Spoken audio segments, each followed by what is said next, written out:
Too. Let's go ahead and start. The disclaimer that we always give is that, and I picked out all these clips for this time, for this film study. I didn't pick them out to embarrass anybody. There are some cases here where officials probably didn't do the exact perfect right thing. They're not intended to embarrass anybody except one. I do have one intended to embarrass, and I'll let you know when that comes up. All right. Let's start with the first video. For our last webinar, we had a play. I think it was our very first one where it was a player from Newman, I believe, that was slashing and got a guy kind of twice on the shoulder. And the question was, should that be 1 slash or 2? The way I saw that one, the first one was like a 55%er and the second one was a 73%er, and that totaled right over 100. So I would have called that one 1, which I think might have been the consensus. This one, though, might be a little different. I don't know. Dustin, what do you think about this? Oh, also, Dustin and Luxian have not seen these clips, and we've not discussed these clips yet. So they're watching them for the first time. Well, definitely what gets me right away is the rearing back over his head to, chop some lumber there. He's uncontrolled with his However, if you look at him, he's making. It looks from the view that I have, it looks like he's making contact with the bottom hand.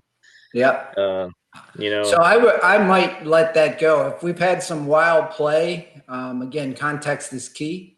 We got 2 good teams with a really quality teams. Then I'd let that go at even high school. So, and we're talking high school. So, yep, I'd let that go. Oh, you wouldn't even call 1 slash. I was thinking 1 slash versus 2. No, I would not. I think that's a clean check. Although he does, like Dustin talks about, when he rears over, that's now getting a violent blow, and you can still hit the stick with a violent blow and get a slash. So.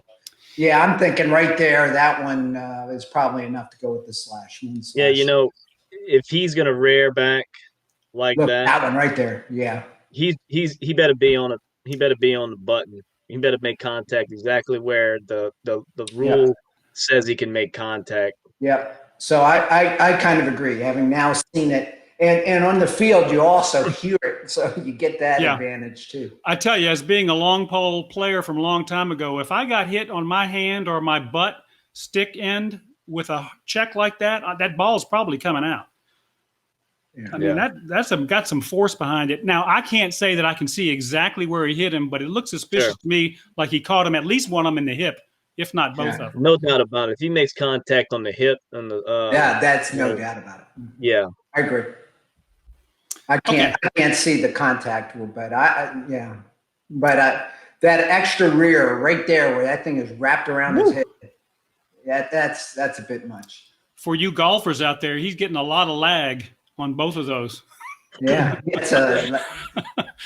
All right, let's move on to the next one. This is going to be clip number 3-2. If anybody's having to look at the YouTube videos, 3-2. What happened? Hit him right in the head. Yeah. Bam. Hit him right in the head. Yeah. Hit him right in. Yeah. Mm-hmm. So right there. Yeah. Call. So the reason I put this one in there is because when all the neck and head super safety, concussion safety stuff started some years ago, and the NFHS put in the minimum 2-minute penalty for checks involving the head and the neck, and the NCAA put in the minimum 1 minute locked in for head and neck stuff. There was some misinterpretation by some officials that all slashes to the head were 2 minutes locked in. And there was, I did several games. 1 minute slash. I did several games where at the beginning of the game, the other officials were calling every slash that involved the head 2 minutes locked in. And the rule actually says that it has to be excessively violent or excessively uncontrolled slash to the head. But I would call this, the term I put on this is a common slash, and this is a 1 minute garden variety. Slash, yeah. Clear 1 minute. Yep. Yeah. And under the new rules, that you shouldn't, unless the guy's acting loopy, you wouldn't blow it. You wouldn't flag it. Flag it. You would flag it, but you It's wouldn't. not an immediate whistle. Right. Right. And clearly he doesn't rear back like so. He does lift his stick up, but he doesn't swing it behind his head to, make a violent swing. It just looks like he lifts it up and reaches out. And when he reaches out, he gets him right on the helmet. Yeah, definitely just your garden variety slash.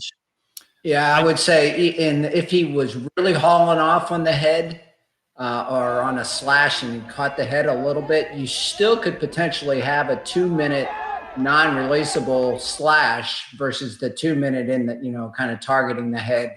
Stay tuned. But if he's really reeling at the head, I'm probably going the 2 minute lock. Okay. Yeah. I did an informal survey on one of those Lax forum things, and the officials who responded, they said 9 out of 10 of their slashes involving the head were 1 minute releasable. Only 10% or less were the 2 minute locked in type. All right. Good opportunity for the officials to come together and talk about it, though. I mean, not this one, but if it gets more serious. All right. Let's go to come on, clip. Okay, here's another one. I like it. All right, again, Lux and Perkle have not seen these clips at all, and so they are in the hot seat doing a extemporaneous kibitz about these plays they've never seen. Okay, so let me just chat here what I see. So he does a check, guy kind of falls on his own. He doesn't really hit him while he's down. A check while he is down is against the stick is legal. So I haven't seen a slash. I haven't seen any body, oh, there's a little bit. Watch the guy's helmet real good. Yeah, the first one he gets him in the head. Check. Yeah. Yep, is a slash. Yep, right there is the slash. I would go with a slash. Second one's clean. First one's a slash.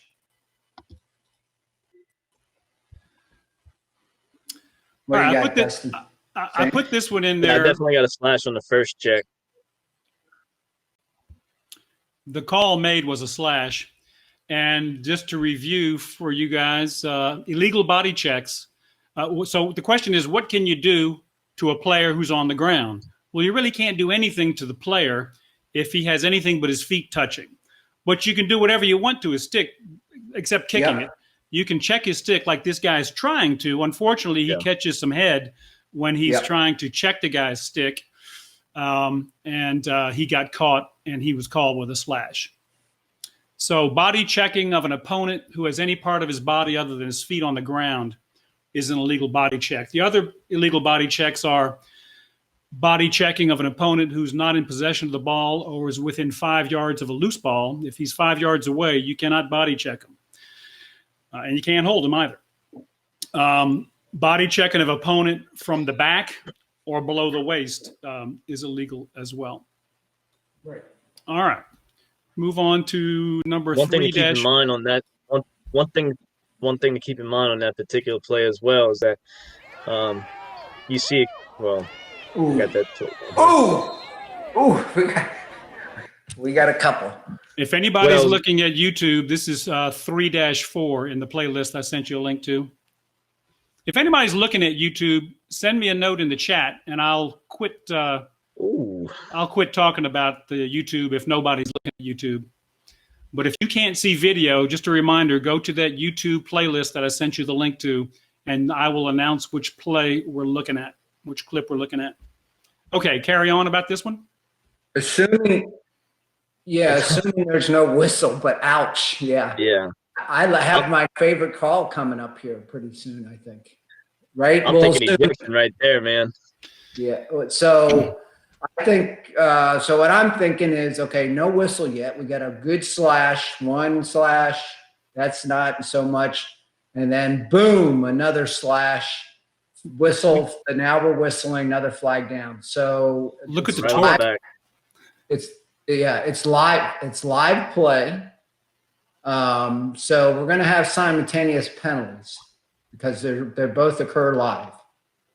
Now, getting together with the refs, look at that. That slash is a pretty brutal slash, and then he hauls off and hits them with a slash kind of to the stick, and boom. I don't know. Maybe if he gets it into the body. What do you see, Dustin? So I have the player in the blue jersey, he's going for an uncontrolled check without a doubt. It's just unfortunate that number 7 is bending down as soon as he's making his check. I think that the blue player his intention was to check the cross of his opponent with a pretty hard check. He just got him right in the back. Yeah. I think he might have even got him in the back of the neck. Definitely, So, without a doubt, it's a slash. I don't yeah, think he hit. Yeah, I think he gets him in the head, doesn't the he? intent Yeah. wasn't there to hit him in the head. And then number 7 gets pissed off and he does a Yeah. baseball swing right to the face Yeah. mask. So Yeah, it's worse than a punch. So we're probably looking at an ejection on White, which is a 3-minute. you can So see the official. You can see the Yeah. official who's throwing the flag and blowing the whistle at the same time because we have a personal foul during a loose ball. And so now, once we have the whistle here, 7's penalty is dead ball foul. Yep. And so that being said, Blue's going to have possession of the ball. Well, no. Well, no, there is no whistle yet under the new rules. Yeah, you can see the whistle, the official. Well, no. Yeah, let's just play this out as a non-whistle, though. You want to play it out as a non-whistle? Right, because normally it wouldn't be. You can see the official blowing it. Yeah, but let's do it by the rules. So the rules say that this is a flag down, slow whistle.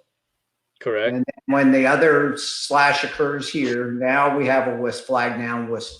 That should be. We have simultaneous fouls. So we have simultaneous fouls. So we can walk through this whole thing. So what we got to come to first is what do we have for each foul? Right. So first one on Blue. I'm looking at the chat. I now see that others are saying 3 minutes for Rob Wyman, 2. I'm kind of the version. I'm thinking that's 2. The guy really hauls off on his back. And I know that I'm going to probably eject if my other officials kind of agree with this one. The slash, I'm probably giving 3 minutes and an ejection to White. What do you think, Dustin, looking at it? Yeah, I agree with you on the calls, but if you look closely, there's no possession. Number 7 of White goes to scoop. Yeah. Number 7 goes to scoop, but he never really has possession of the ball. Good That's point. fair enough. That's what I'm saying. So let's run it through both scenarios. But okay, so we're going to go 2 minutes for Blue and 3-minute ejection for White. But let's do it with the dead ball first, live ball, dead ball. So live ball, dead ball, you're going to do it in the order that the fouls occur. So Blue we're going to penalize Blue 2 minutes, right? And Correct. Then dead ball, we're going to penalize White 3 minutes, eject him. And he has to go to leave the facility if there's somebody to watch him. If not, he can sit at the end of the bench under the new rules, right?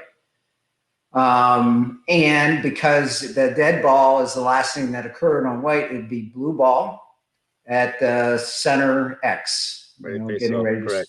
for not a face off, but at the face off X, yeah. Okay. Now, so the only thing that's different on the simultaneous is the first thing we get is, let's assume that the whistle, they had possession, there was no whistle, and they were simultaneous, so both occurred during live ball. We are going to penalize the 2 players. Good thing for the refs to come together and talk about this, but they got a 2 minute and then a 3 minute ejection. So it was loose ball, so that messes it up. But let's say initially it was white ball, but then the ball came loose. Who was entitled to the ball? But you don't get there because we have more penalties on White 3 minutes versus Blue that has 2 minutes. Yeah, So it'll be blue ball And the only thing that's different here is it starts at the position on the field where the ball is. You don't advance the ball to the center X. Right? Are we good with that? Yeah.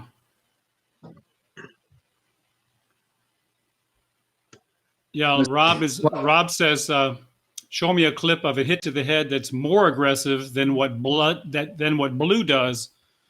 He thinks 2 minutes is not enough. Yeah, I kind of disagree. I think so, Rob. Who knows? I think is going for that stick. But yeah, we could have a discussion about a 2 or 3 minute, but I would probably call the two version there. Now, I will make one point that nobody's commented on yet. This is the kind of a play, especially, if you didn't see that big lump, that big axe chop, and you were screened out and you couldn't see how hard Blue hit White, and you thought it was just a slash, fine. But when White comes up and gets in the batter's box and swings for the fences playing baseball, you should run in there full speed. The officials should be making a beeline to there, because that's when somebody's going to throw a punch and all hell can break loose. Right. In my mind, there are 3 times that you need to sprint when you're officiating, and I keep that in mind because I'm on Medicare now. That's one. When you're the new lead, you got to get to the goal. Okay, you got to get to the goal. Number 2, if there's a shot to the end line that's going out, you need to turn and make a couple of quick steps to make it look like you care and you're trying to get there to make the right call on who gets the ball. You need to run when you get to the cone, and you need to run in there when something ugly like this happens and get in there amongst the players, in my opinion. Yeah. So, and I think, and some people are putting in the 3 minutes for the Blue, and I really have no problem with going to 3 minutes if that's what we kind of decide as a crew to go do. I do see a difference between Blue's check and White's check here. White's not playing lacrosse. Yeah, White's not playing lacrosse. Right. So that would get to the ejection versus 3 that is not an ejection, and go from there. So. And the other thing is we're watching the super slow-mo, even though it's grainy. We're watching this 50 times. So, again, this is not meant to embarrass anybody. Just trying to learn from what kind of stuff is out there. I'm still sticking with the point of I know we're not supposed to rule on what was going to happen. However, if 7 doesn't bend down, I don't think that the check lands on that player's back like he does. I think it's unfortunate that he got hit in the back of the top of the neck like he did, but it's definitely not vicious intent like what number 7 has, and that's the only thing that we have between the differences of the 2 checks. Yeah, so, other than it's a big swing, right? It's definitely a big hack, and it's uncontrolled. Definitely in the spot. So, Dustin, you would go 2 minutes. You would vote for 2 minutes on that. Seeing this, I'd probably go 2. Okay. All right. Well, there's a gray zone for everybody to think about. Let's move on to the next one. This will be number 3-5. Number 3-5. Yep. Boom. That's easy.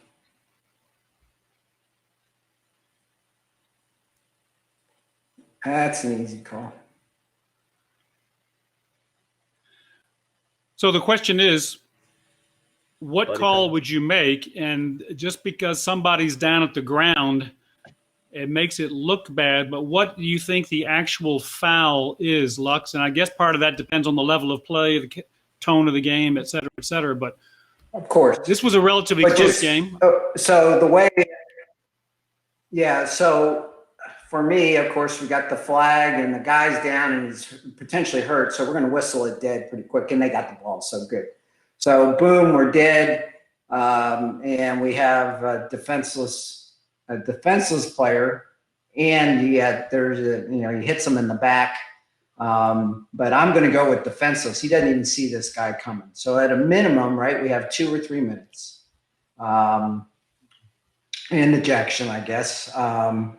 But I'm looking at it, and that's where my procedure is. Okay, let's get the refs together first. Make sure nothing's going to happen. There's no fighting, nothing. So we're kind of coming in, getting all the players situated, and then we do keeping our heads up. The officials come together, and we start talking about it. What did you see? What did you get? Yeah, you hit him in the back. The guy didn't see it coming. Are we good on defenseless player? Yes. And then the hit.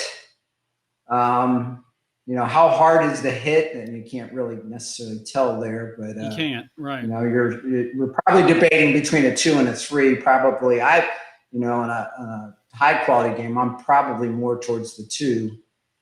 But I have to know what's been going on. Is it getting out of control or not? When you see a kid that's going to deliver a blow, you're going to see him kind of bend at his knees, kind of tuck and deliver a blow either with the shoulder or maybe and he even doesn't. head into it. And he doesn't. This guy do that. here, he doesn't look like he even kind of squats. He does hit him, and it is a blind side, but he doesn't have that vicious intent. It looks like more he's going to do a check here on the stick, and it just collides into him. He just runs into him with his body more in an upright position. And look, the guy's he just runs into him. Yeah, and he's up in the air. He's leaping, so it makes it look a little worse than potentially what it is. But other things that, for the officials out there that we should maybe think about too is, okay, we don't have to rush the call. Let's see if he gets up and, all that kind of stuff too to make here's what I think. Here's what I think, and I will tell you that in this game, I think there was no call on this. So I was thinking at a bare minimum, this is a push, a loose ball push. At a bare minimum, I'm not saying that that's what it is. I don't do college, but I think maybe in college might that be a loose ball push, or somebody going to go for targeting in college for that? No, probably it's not. It's not at college, but remember we're talking high school here. So what I don't like is he doesn't see the blow coming. He can't be doing it. He can't be hitting him while he's blind. Well, I guess the point is it's hard to tell. It's hard for me to tell how much of a hit it was versus a guy leaping in the air getting pushed in the back at the same time. I don't know. We don't have the right angle for that. The guy runs over and is checking at him. Casey McDonald says he could think maybe it could be a push, but I think we would agree that it has to be something, but that's the minimum it could be. But most people are wanting to go with an illegal body check and calling it defenseless, which in high school is a mandatory too. There's no option for illegal body check in the back that the guy doesn't see. That's 1 minute. I think you got to go to 2 non-releasable. Right. I'm trying to protect the players on those blind hits, and especially at the high school level. That's where whiplashes happen too, and all that. So, I'm very much towards the defensive player.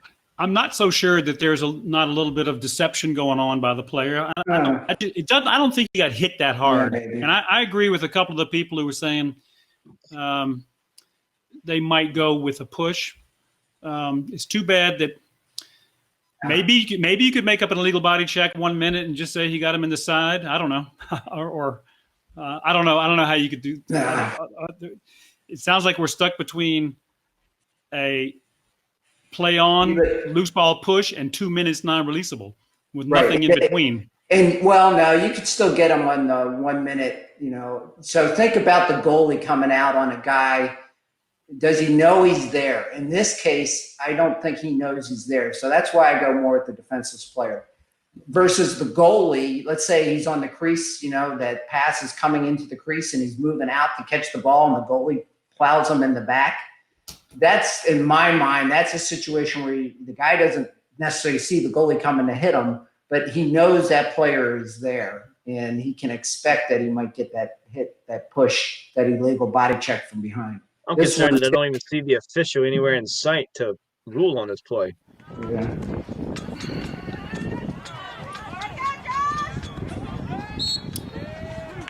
All right, keeping in under the theme of pushes. Oh, this guy got pushed right in the back. Yeah. He got pushed right in the back, Lux. Yeah. He saw him coming, but he got pushed right in the back. Mm-hmm. Look at that, right in the back. Yep, and he turned. So now on the push, on the sideline type push, here in my mind, he's turned his back to the player. Not that we call that he's turned his turn, but it's a good no call, or whoever's making that call, to turn the ball over, in my opinion. There's other calls.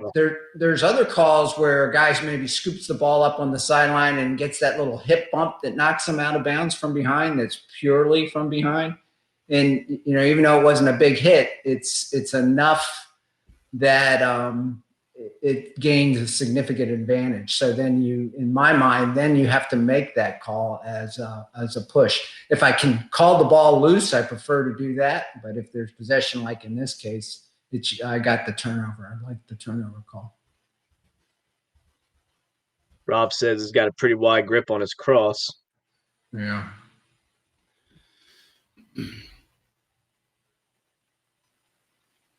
Okay. Yeah. So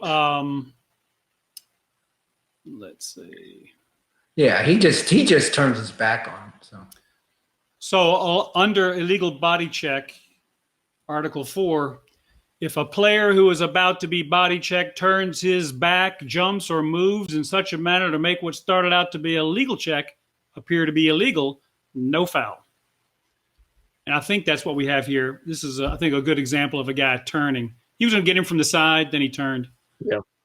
And, he wasn't out of bounds. The white is not out of bounds here. This is the soccer lines, the further lateral. You can see the cone. It's misleading sometimes with these football fields with these white lines, but he was not out of bounds yet when he got checked. All right, let's move on to the next one here. Number 3. This will be number 3-7 if anybody's looking at YouTube.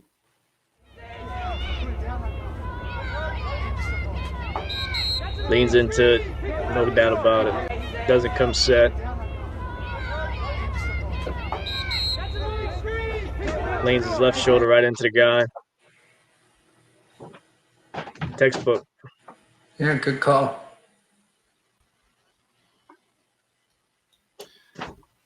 All right, Andy's scolding us for not looking at the comments. We're looking at the comments. Y'all keep your eyes on the comments and answer any questions that you see in the comments.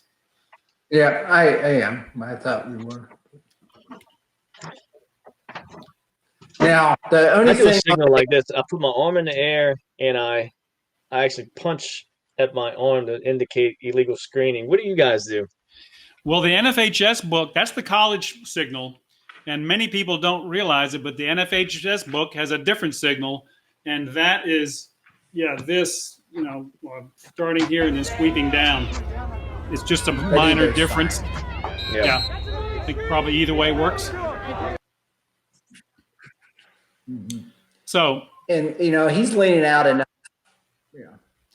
Yeah. So what are the components of a legal screen, Lux? What do you have to do? So when you have to not be moving for a legal screen. Your stance is within your shoulder width. You don't have your legs out extra. You can't throw a hip, and your stick needs to also be within that frame. You Correct. To stick out there. And the fourth thing? The player has to actually run into the screen. Make contact. So if you could stand there doing the splits with your legs 6 feet apart, but if the guy doesn't touch you, that's no call. Well, and then one other thing to think about, although with screens, you usually don't deal with this, there needs to be an advantage gained, right? But usually with illegal screens, they're so obvious, you really need to make that call and just move the ball the other way. Even if that's a good point. The technical fouls are supposed to be a principle of advantage, disadvantage, but is Blues, even in this, he's disadvantaged a little bit, but not severely. But you can see him. That's an illegal screen. Right. And if you don't call it, you'll probably get more problems associated with not making that call. Right. So on this particular play here, as far as the mechanics goes, the trail official is the one that actually makes the call. So once he makes the call, he's going to turn He's and go gone. to become the new lead. This happens on the single sides half of the field or side of the field. So in this transition, the single side should be making his way to the cone, and as soon as that midi or whomever would be the one to pick up the ball, defenseman would pick up the ball, we got to be ready to blow that in. It's in that that overlapping area between whether it would be the trail official, the new trail restart, or the single side. I would be more inclined to have the single side start that play. So Andy's talking about the disadvantage is a bit too subjective, but actually for technical fouls, Andy, that's what it's all about. You're trying to make a decision on calls based on advantage, disadvantage. Yeah, this one's the easy one with too. technicals. Definitely doesn't get set. He gets set, but then he moves. He moves. Plus, look at his stick. His cross is horizontal. It needs to be vertical. Right. His stance is a little wider. He's a taller kid. He does disrupt that offensive pulling guard too. and he does. He can't get to the guy. Yeah, so that's definitely a disadvantage there. And here's the thing: he doesn't even need to because he's beat. He's anyway. Way behind anyway. Yeah. It's a pulling guard. All right. I love the pulling guard. Yeah. I wouldn't stand there either with that big guy coming at me. No. All right. Let's move into another subject here. A couple of weeks ago when we did our last webinar, we talked a little bit about offsides and when you might not notice it, when it doesn't matter at all. I talked about Rule 22-2, which was when the score was 22-2. You kind of don't see it, or at the end of the game, that's not even close. I put this one in here because this is an example of an offsides. White's offsides, but he's offsides because he's trying to get in that last check and disrupt the guy, and he's harassing him, and he didn't make it. And I think that's a good flag to throw there. I think that's Boyd throwing that flag. Yeah. I'd like to get a count on the number of the offensive players because you can see at the middle of the screen there's a player in blue who's coming back. Ooh. I wonder if when 1, 2, 3, 4, 5, 6, 7, 8. Yeah, it's still offsides. It's the right call, but that's a good point. You got 1, 2, 3, 5, 6. I see 6. 7, 8. I see 8. I mean, no, 8 on the white team. White. You see, right? white, Yeah, we got the offsides on the white. I was talking about the team in blue. I think this is Lower Alabama. 1, 2, 3, 4, 5, 6. I think they're 6. I think they're okay. Yeah. So he was just going back by position, knowing that he's supposed to be back. Mm-hmm. Frank's looking at a slash, like that one into the guy's back a little bit. No, he was pushing on him. I think you're seeing the stick right moving around. I don't think so. I think it's just pushing the result of the first play. Frank's talking about the guy at about the 45. Yeah, maybe. Mm-hmm. But you got to see it. I don't think that's at our bar. Yeah, it kind of scraped his back. He definitely hit the guy with a stick in the back. The question was, how much money did he get? How much bang for the buck did he get? I don't know. Boyd standing right there and passed on it. Yeah. Okay. I'm not. I think that's a bye-bye check. Here's another one. Another example, I think, of the same thing. A guy that gets called for being offsides because he was chasing the guy and just went one step too far. He wasn't like subbing out and stepped on the line on his way to the into the sub area. They're just not paying attention to where they're at. That's right. all. Right. And they're beating on the guy. So yeah. All right. Let's move on to the next one.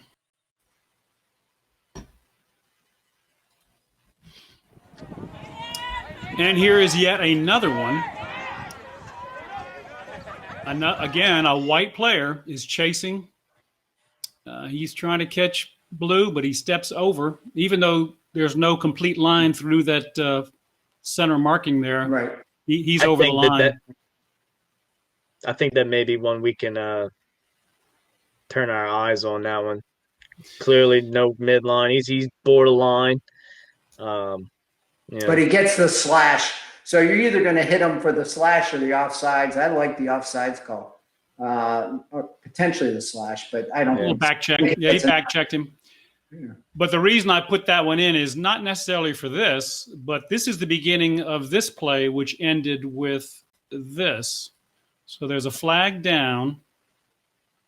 Let me get the right one. If the attackman makes it number 8 in the attack zone, why is it offsides? It would be offsides, Andy. I'm not So sure. here's a continuation of that play. We got a flag down, slow whistle. So what happens here? Remember, this is the continuation of that offsides flag that was thrown. And so there's a flag down. So when there's a flag down, we're looking a second for foul by the defense. Oh, are you calling it a push there? Oh, does he have his hand up? I wasn't looking at the ref. Oh, yeah. Yep, there's the hand up for the push, or did he just blow it dead? So it looks like he's probably calling a play on. Yep, so you can't have it with the flag already down. So you would have to have a second flag. So remember, when there's a flag down, slow whistle going on, everybody needs to hear flag down. Everybody needs to repeat flag down, so all the officials and players know that there's a flag down, because the rules change a little bit. Because now the next penalty by either team is going to end up with a whistle. It might be a flag and a whistle, or it might be just a whistle, Right. but it's going to be a whistle. In this case, since the offending team commits a loose ball technical, that's going to be a second flag down, immediate whistle. And that pusher is going to go serve 30 seconds. So this is a case where we had goodies in effect, but we forgot the goodies and just did a play on, and we let that push get away with it. And that's an easy one to miss. So the crew really needs to help each other out with that one too. Anybody can step in, especially after that whistle, and go up. It's a subsequent quick foul on the team that's already offended. There, you need to sit down too. Getting to the chat room, Andy, on the pass play, Andy was wondering if they had 8 in the attack zone. I think we determined that Blue was not offside, but the 8 were the 7 defenders plus the goalie, making white offsides. Right? Okay. Right. All right. Let's see. Let's go on this play here. With the subsequent foul happening, the second foul on the defense, and you can see the official throwing his hand up for the play on. Once the crew gets together to discuss what was seen on the play, and it is determined that a second flag should have been thrown, I'm okay with that late flag coming in and having to explain to the coaches, yes, by rule, the enforcement should be a second flag down. And just so everybody knows that indeed we do have a second time serving player. Right. All right. There's a lot. Let's see. Here we go. This is a Shreveport game. This is our buddy Eric Sella. Yeah. This is a good play on. Blow it dead. Give the signal. Point your arm. This is kind of perfect. And this is what you should do. Play on, signal, blow the whistle, signal, point. Now, if you look closely, though, the other guy's offside too. Blue steps over, so you could have blown the whistle right when that guy stepped over, and you got these simultaneous technicals, or Blue committed a foul. They were offended during a play on, but then they lose it when they offend, and you could have blown it a little bit quicker. But the play's dead. It can't be offside. So it's one of those where you're not that good. You just don't be there. Yeah, right. This is offsides. Right. Okay, Yeah. so Eric did a wonderful job on that. And but we're not all perfect, are we? So let me show you something subsequent here. Let's see. Making sure to get the field set before we blow this next play in. And number 7 does a good job by just getting back on the right side of the field. Yeah, that's a common error that I make is I forget you're so gung-ho to get the play restarted. You got to give him a chance to get back on sides, or if there's, you got. Now, I'll tell you this, if number 13 continues to go over the midline, then the numbers would be correct and we wouldn't have to wait for 7. Yeah, right. So there's a lot to see on this one. Let's just watch this one a couple of times and y'all figure it out here. I'll tell you, the first call is a ward, and then what happens after that? Whistle was blown for a ward, so we're going to restart. Restart. Ooh, didn't start in 5 yards. Yeah, he's in the box. He didn't start outside the box. He's in the box and 5 yards. Watched in the box and 5 yards. And I've done that before. I stopped a guy up around the 30 because his chin strap was unloose. I stopped. He buckled up and he buckled it. I started it in. I should have moved him out, but I didn't. I mean, this one's not super egregious, but yeah, all restarts start outside the box. This is a good term to say that we want to have quick restarts, but not rushed restarts. Yeah. Mm-hmm. And then that brings up the last year's institution of the quick restart situation where we can restart it with defenders within 5 yards of the ball carrier, but not offensive players within 5 yards.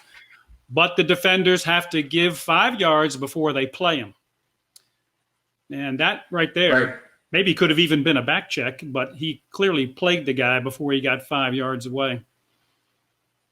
Right, and that's a delay of game penalty. Delay of game. That's a flag down, slow whistle, and you're looking for goodies. He can run with them. He can do all kinds of things, but he can't check them, and he can't make him have to deviate course or to get around the guy to go to the ball. And so we're looking for goodies because of the flag down, slow whistle for the delay of game, and the goodies comes kind of quickly right there. I don't know if y'all are seeing it at the same time I'm seeing it.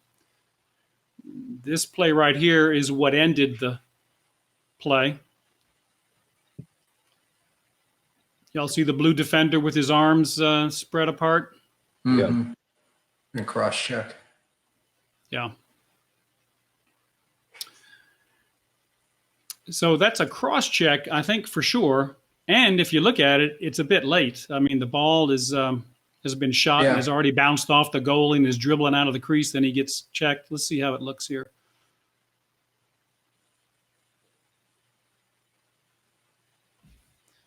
This is back showing the ward again. So whatever you want to call here, probably the cross check, because that's less.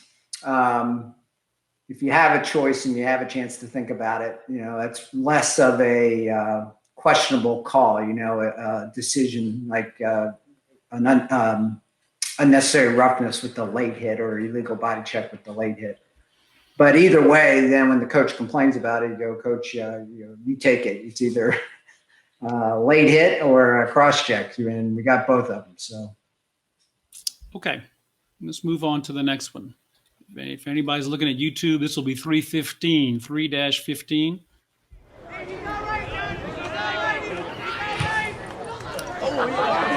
So this is a relatively lower caliber game.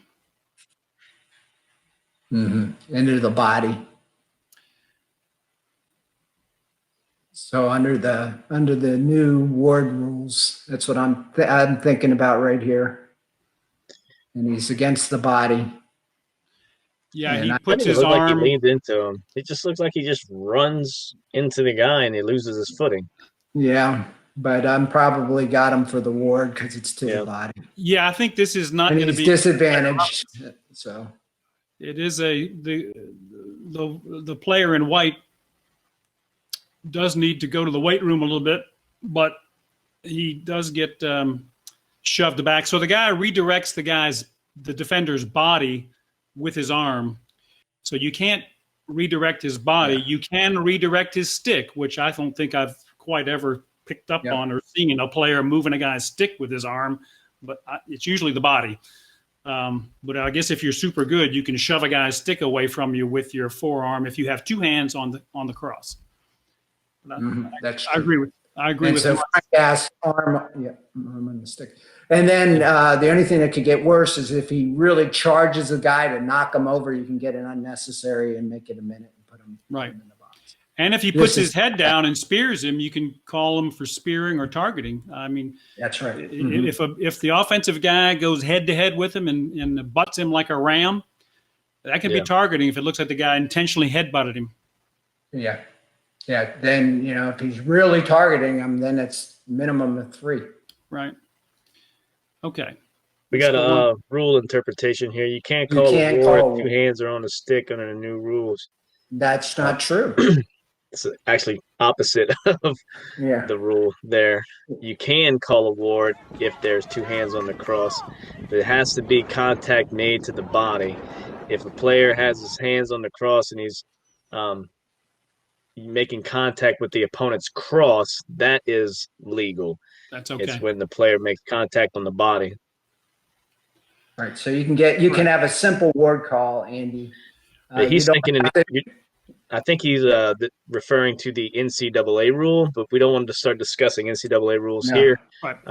We're strictly talking about the Federation rule, in which was a memo that came out. Yes. A memo came out about 2 or 3 years ago that they retracted at the end of that season. It said you can't be called with a ward if you had 2 hands on the stick, but they reversed that, Andy. So 2 hands on the stick, you can't hit the guy's body in high school. Cannot. You can only hit the defender's stick. So you still can be called with a plain old ward, take the ball away, if a guy shoves a guy's body with his arm or his elbow with 2 hands on the stick. Of course, if he has 1 hand on the stick, that's the old-fashioned ward that we all know and love. If he runs over the guy in a big way, though, you can go unnecessary roughness, and it could be 1, 2, 3 minutes. I guess technically it could be an ejection. Yeah. So let's look at this play. I definitely want to win unnecessary roughness on the previous play. Yeah.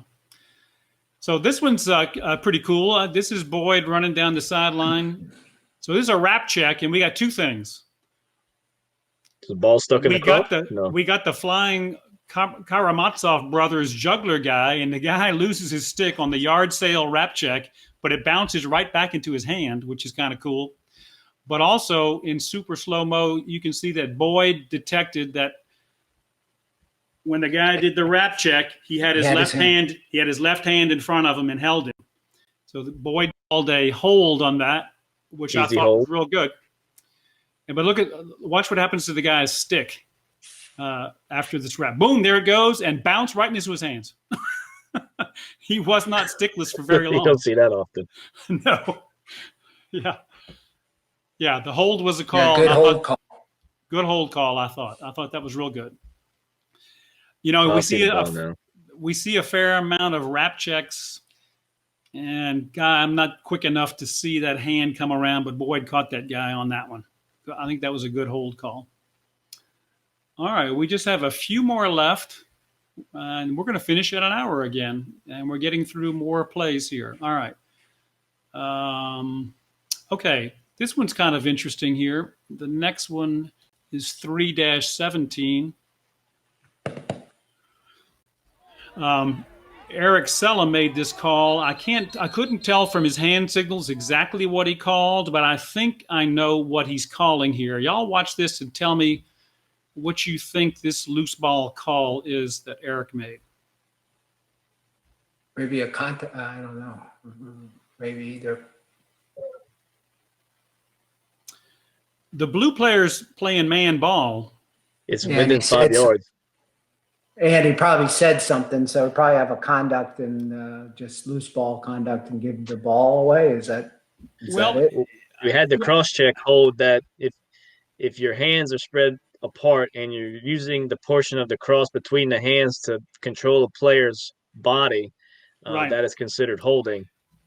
I think that's what he's calling. But if you look, this riding attackman in blue has his hands as far apart as he possibly can because he's got a 42-inch stick and he's got one hand up at the head and one at the butt. And Yeah.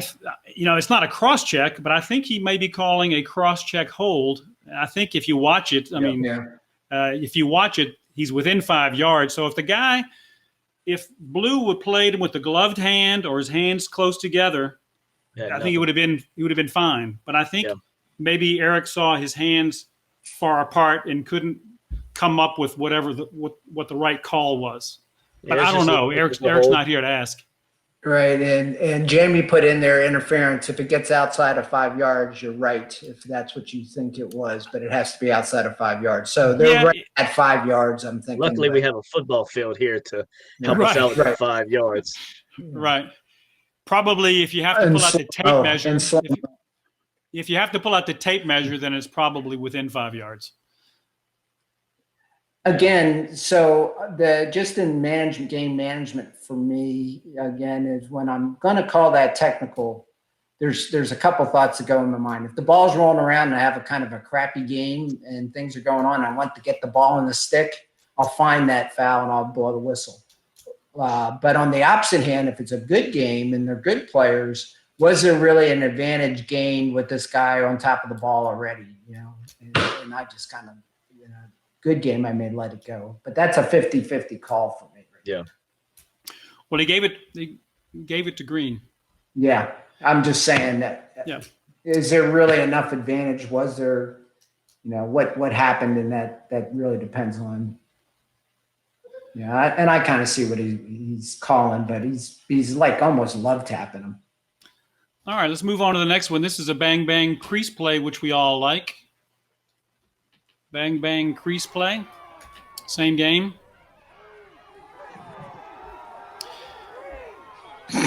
Now, the crease line is hard to see, but it extends fairly well above. It goes well above that shooting circle for soccer, that yellow line. The blue line, if you look, it sticks out, I don't know, in the midline of the field. It goes, about a foot or two outside the yellow.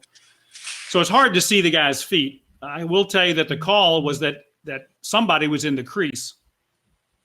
Okay, that's a good call. A couple of things. So what we want to look for first is, was he in the crease even before he leaves his feet? He leaves his feet. He was not grounded. He was not put there by the defense. Does he land any time after the ball goes in? And he's in the cylinder there. I don't think he hits the goalie stick, but I don't think so. Who knows? I can't tell for sure. But when he goes up, he must have his feet in the crease, I'm guessing. I can kind of see the line there. Yeah, I think his left foot is in the crease, right, that he leaps off of his left foot. So he's leaving on his own volition. Yeah. So, but I think his foot's on the line there. All right, let's say his foot wasn't on the line. If he leaves of his own volition, now you got to answer the question, when he comes down, does he touch the crease at all? Right. I think his left hand, one of his gloved hands might have touched and one of his feet might have touched, in which case it doesn't matter when the ball goes in the net. That's no goal in high school. If you leave your feet and land in the crease, it's no goal, no matter when the ball goes in. Now, if the guy was athletic enough to avoid the crease altogether, then the goal is good. Oh, so he's also saying, Casey's saying, and you're right, yes. Casey. I'm the pole. right. Right, the guy running right through. There. Right, that's why I froze it there. The long pole running through, I think he got a foot on the crease as well. So I thought this was two crease violations. Not to mention, watch when this guy comes up. He's great Scott. He's got black face paint. He's got triangles under his eyes. Yeah, that's one thing you take care of before the game. Right. I mean, it's clearly in the rule book that the face paint and the zip codes and all the kind of stuff other than the Drew Brees line, they don't want that in high school. Is considered taunting. But we do want to catch that while they're warming up. catch it while they're Yeah. warming up. I had a game. Don't. Yeah, I'm not going to take the ball away from somebody. That's on us to not catch it before the game. I had a game where we didn't catch it at the warm-ups, but at the lineup, all of them had all of this Kiss Gene Simmons stuff on. And I just told them, you know what, next game, don't come out here with all that. I wasn't going to send them all off to make them all wipe it off. Yeah, Casey says worst rule ever. It's in there. And when I've found one or two players, I'll make sure the coach knows about it, and I'll tell the player, if it's well before the game. I think it's better if we don't have it, if you can get it done way before the game starts. I want to point But out, a lot of people don't care. But this is the field where we had to get some flour to put around as the crease. Lux and I went up to Shreveport to do a playoff game. I think it was Caddo. It was weird. It was Caddo Magnet versus Airline, and Caddo was the home team, but we were playing at this stadium here, which is Airline's home field. And we had some rain come through and washed away the crease line, and there was no way that they were going to be putting any paint on that field. And so we delayed the game until they found some kind of way to make a crease. And they went to the store and bought a bunch of flour. Yeah, that's what we did in Florida, so that's what I suggested, and that's what. well, they look, did. since then, guys, they put a blue line around it. They got some paint. Yeah. Well, they had paint on the field too, but it was the watercolor paint. It rained away. Okay. Yeah. It rained All right, away. we're going to look at some a couple of bad hits, and then we'll be finished. Two more to go. Two more to go.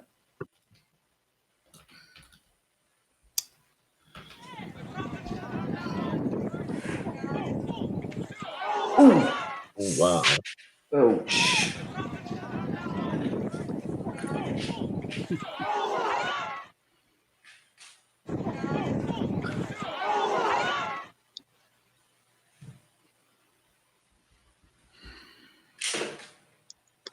Fisher was quick with the flag. Yep. So, Dustin, what are you seeing here? In super slow-mo repeat. He receives the pass. He's going to make a shot. In my opinion, he's in a defensive state here. And what is White doing? It's like he's going right for his chin. I can't. Dang. I can't quite tell, but it does look like he gets underneath his chin with his helmet. Yeah. And I left the sound on for the first couple of runs, and you can hear the pop. You can hear the plastic on plastic. Yeah. It makes a noise. I'm thinking 3 minutes here. 3 minutes non-releasable. The good thing is we got a flag down, right? On these kind of big hits in high school. You can always pick it up if you guys really thought something was clean. But I'm not sure what the call was in this game, but yeah, it's got to be a minimum 2. And this looks like targeting to me. Now, this game had a lot of penalties in it, Dustin. You and I have looked at this game. There was a lot of offsides. There were some other high hits. And then there was a worse high hit that was more subtle than this that I'm going to show you here in a second. We had this discussion when the defenseless player rule was put into the NFHS rule book, and a lot of coaches were talking about this coma slide that Casey is discussing here. And at the end of the day, what we had to tell the coaches were, it doesn't matter how good of a slide it is. You can't take a player out who's in a defensive state, even though in past play this would have been a clean defensive play. Yep. But not in today's game. Yeah. So Casey says it can't be defenseless on the crease. That's not true. He actually calls it out in the rule book as one of the 3 situations: buddy pass, blind, a blind hit, and it even specifically talks about the crease not being able to see it because, our day of playing, you're on the crease, you're going to get laid out, period. Yep. So yeah, I think I think it's targeting. The guy goes and hits him in the head with his head. Bang! He gets him on the button, and I think that's targeting. So how you coach it? You coach the kid to come across, put body on body, and stick on stick, and you don't wipe the player out. Right. Don't try to hurt him. Yeah. I mean, when I played years ago, you He did try to hurt him. launches. You see him come off his feet. So yeah, that's too much. Yeah.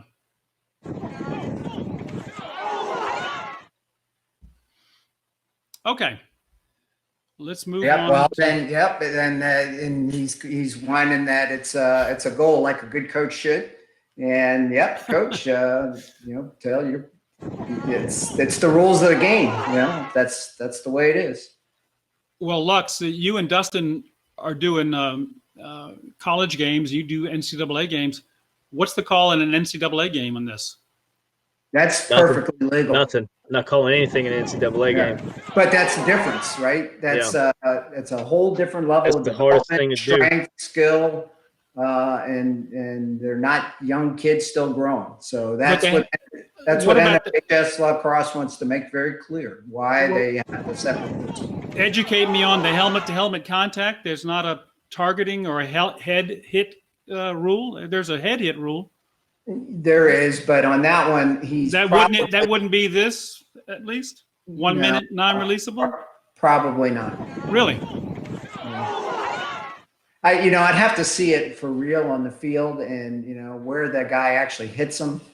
But I don't really see him blowing through the guy's head. I see his head's kind of down a little bit, so we do have some helmet-to-helmet contact. But on the college level, we're probably. I think his head gets snapped back real hard. I think he gets hit in the head. Yeah, he might. That might be a flag. Okay. I'll be honest with you, just kind of from looking at this angle here, it's tough to see because you got the white helmet, the white jersey, the white net of the goal. It's hard for me to see exactly where that contact's made. Now, if I'm on the field, we'd have a better shot at it, especially if you're the lead official. Looking at it from right here, my opinion, maybe different from everybody else's, looks like he's got a clean check in the chest. Yeah. So it looks like we got a clean check in the chest, and like I said, if we have, if I'm calling an NCAA game or MCLA game, I don't do any NCAA games besides the Millsap ones in the past, but with our MCLA games, I'm not calling this any kind of illegal contact, but in Federation, this is defenseless player. Yeah. So the one thing I will add to that discussion that Dustin just gave is NCAA level. They have been in our calls imploring us as officials to make more of these calls. And when they're higher and a little bit harder than that, to actually eject players. We've got to change at the college level additionally. So we shouldn't accept that definitely at the high school level. And at the college level, they're working to get that out of the game. It's just we've been officials too long at the college level and played in with being able to blow people up on the crease. So until some things change at the college level, and they bench some officials for a little while, it'll probably still have some big hits at the college level. So don't go by that. The leagues, the different leagues, and the leadership in the at the NIOLA level is trying to get these kind of things called. All right, let's get back to the high school rules, and let's just say, for sake of argument, that there was no contact to the helmet, that the guy hit him in the chest. Does anybody want to sell unnecessary roughness for it just being too big of a hit in high school? Often our unnecessary roughness penalties are followed by the crowd. Woo! And we definitely got the crowd noise here to clue us a little bit. Is that excessively violent body check for our level of high school play? State championship game, depending on where that contact is made, if it's a clean check to the chest, shoulder in the chest, Okay. And That's in the again, state championship. Yeah, what the guys Shoulder. won. but that's still defenseless. The guy didn't really have a chance to see the check coming from that slider. So, but Dustin's right. I mean, it kind of really depends how this game is and how clean that check is. If it's purely on the chest, center of the chest, you might be okay. Andy's saying that to him it doesn't look like it's too big of a hit. That looks like that's a pretty big hit to me. Yeah. That's a pretty good smackaroni. And again, Andy, the protecting the crease area stuff is gone from the sport. Get that out of everybody. Get that out of their heads. And Rob brings up the point about the player having his hands wide, but I don't think he doesn't make contact with the cross. I don't think he gets him with his hands extended. I think he makes contact with the shoulder. But then again, it's something you could use on a cross check call or something like that too. You need a flag down on this. If you didn't want to go 2 minutes, then I guess you could maybe sell a cross check, maybe, yeah. But I think in our high school league, that's got to be some kind of penalty, and that's not to be passed on. That's my opinion of at least what I'm seeing on this. So Andy's asking, so protect the crease is gone. It is gone. You don't wipe people out on the crease because they've driven to the crease. It's the same, same contact on the rest of the field. And when you don't have an opportunity to see the player coming, just because you're on the crease doesn't mean you get any special not protection. The shooter would get protection. That's all being taken out of the game for the health and safety of the players. Oh, this play here. All right, fellas, y'all watched this a couple of times. This took. Well, don't tell him, Dustin. Don't tell him yet. It took me watching this thing probably 10 or 15 times before I picked up on what was finally going on. And Lux and I looked at it.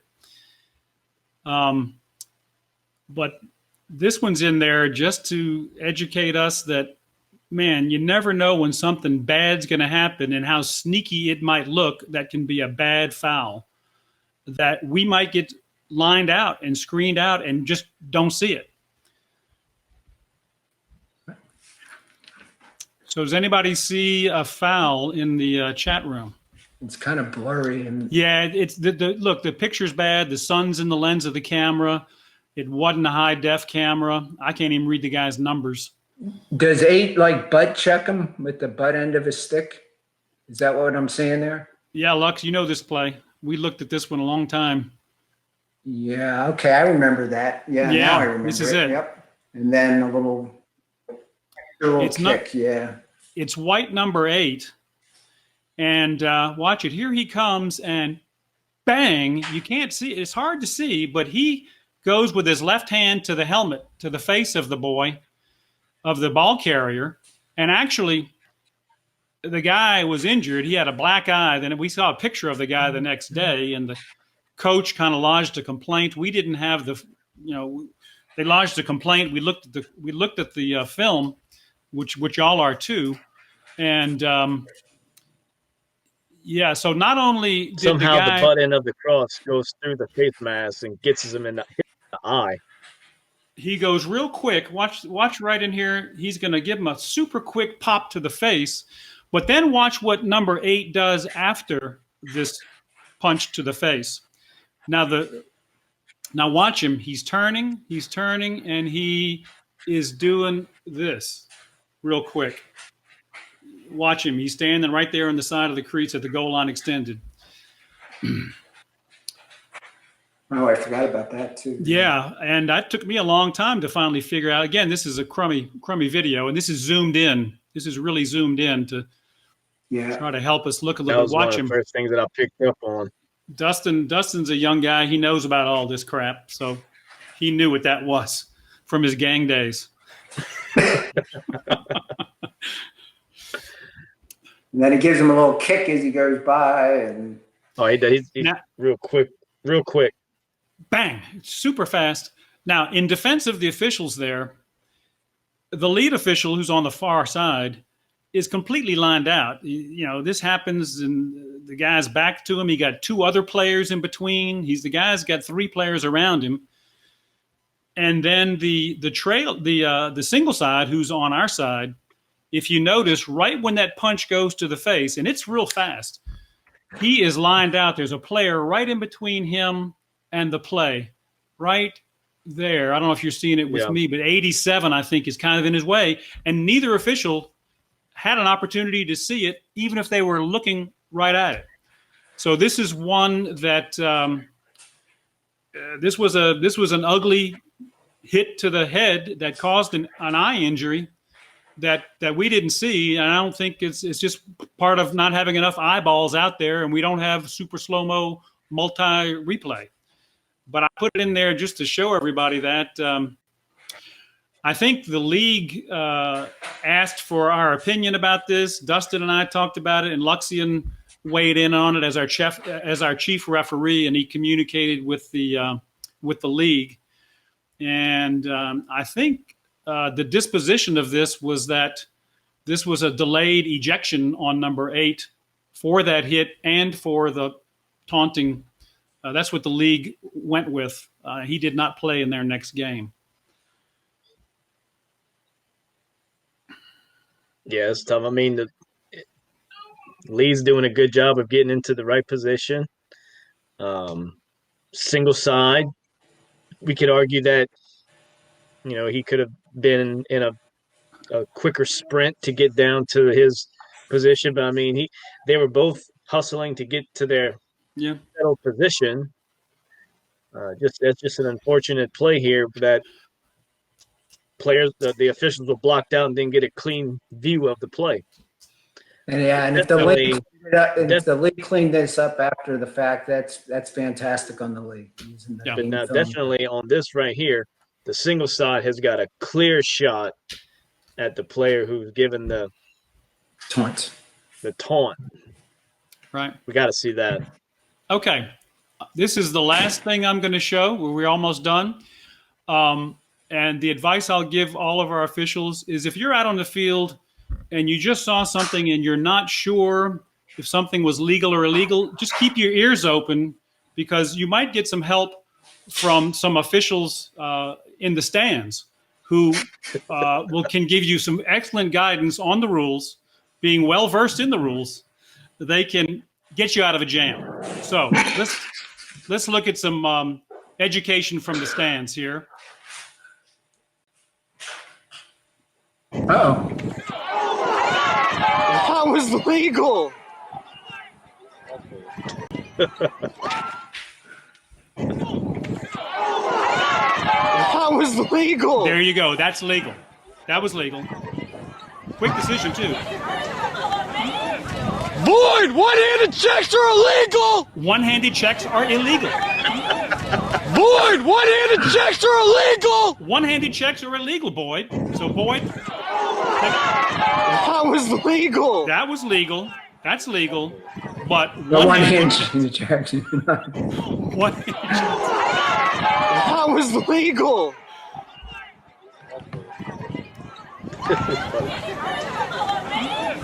Void! One-handed checks are illegal! All right. So that is... Void! One-handed checks are illegal! That is it. That is it. Actually, Frank, that's the guy doing the video. It just goes to show you how small our community is. It also goes to show how amazingly biased people can be when they're rooting for a team. They see things completely colored. Like Lux always makes the point, we're the only unbiased people out there. The parents are biased, the players are biased, and the coaches are biased. And we are the only unbiased ones out there. And I don't know, I got a chuckle out of those both. Anybody? I think that's it, guys. Thanks for logging in. I'll post a recording of this. I'll edit it up, maybe shorten it up a little bit, and put it on there that you can watch at a later date. And the people who weren't able to join will be able to watch it as well. Thanks for coming, and good night. All right. See y'all Saturday. See you guys on Saturday. Thank you.